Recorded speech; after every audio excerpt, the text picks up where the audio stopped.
Alors, en effet, c'est une question qui vient en écho à une rencontre que j'ai faite où on m'a demandé si c'était moi ou mon frère. J'ai dit que c'était pas moi. Et puis finalement, j'ai quand même dit que c'était Igor. D'accord, alors enchanté. Et merci à vous Merci. à la petite Bien interview. sûr. Et j'aimerais savoir pour vous, qu'est-ce que c'est la liberté? Qu'est-ce que la liberté représente pour vous? Comment vous la définirez? Ouais, je définis la liberté au-delà des frontières physiques finalement, car bien entendu, on fait des choses avec son corps, on se déplace avec son corps dans les trois dimensions d'espace et à peine dans la dimension du temps. C'est-à-dire qu'on ne peut que se soumettre à la contrainte du temps qui fait que nous voyageons du présent vers le futur à la vitesse de 60 minutes à l'heure. On ne peut pas accélérer et on ne peut pas ralentir non plus. Donc, on voit bien qu'il y a des contraintes. En revanche, l'imaginaire, c'est-à-dire en fait l'enfant immédiat, l'aîné, si on peut dire, issu du désir, parce que l'imaginaire et le désir vont ensemble, permet justement d'acquérir cette liberté-là. Et on peut nourrir son imaginaire à travers 1000 projets, à travers 1000 désirs aussi. Et je pense que le projet dont vous venez de me parler, à savoir cette traversée de cet immense espace qui va séparer donc New York de Los Angeles, cette traversée-là est aussi une traversée de l'imaginaire. Et c'est ce qui compte, je pense. Ce qui fait que les frontières du possible sont reculées le plus loin, justement, du plus loin possible. Et c'est ça qui, de mon point de vue, définit la liberté.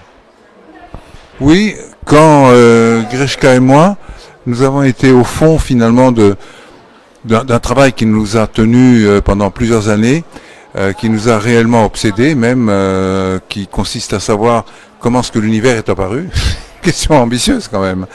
Hein, comment est-ce que l'univers est apparu? Quelle est l'origine du monde dans lequel on vit, pas seulement de la Terre, pas seulement du système solaire, mais de l'univers tout entier. Absolument, non. Le petit message que j'ai envie de vous transmettre, c'est celui tout simplement de la transcendance du désir par rapport aux limites du corps. Nous sommes tous limités dans nos actions sur le réel par notre corps.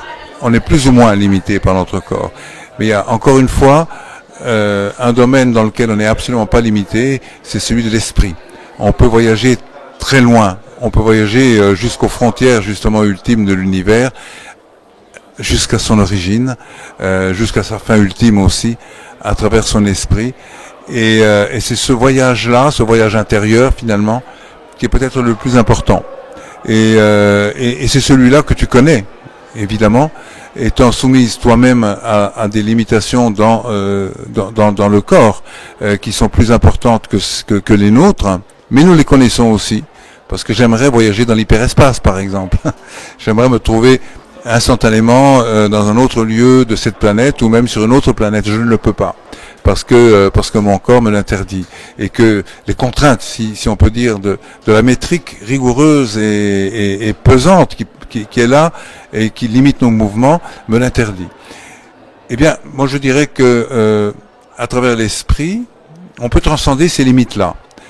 Et c'est peut-être non seulement le message, c'est pas tellement le message d'espoir que je voudrais te transmettre, mais c'est peut-être la leçon que je reçois de toi en ce moment, plutôt.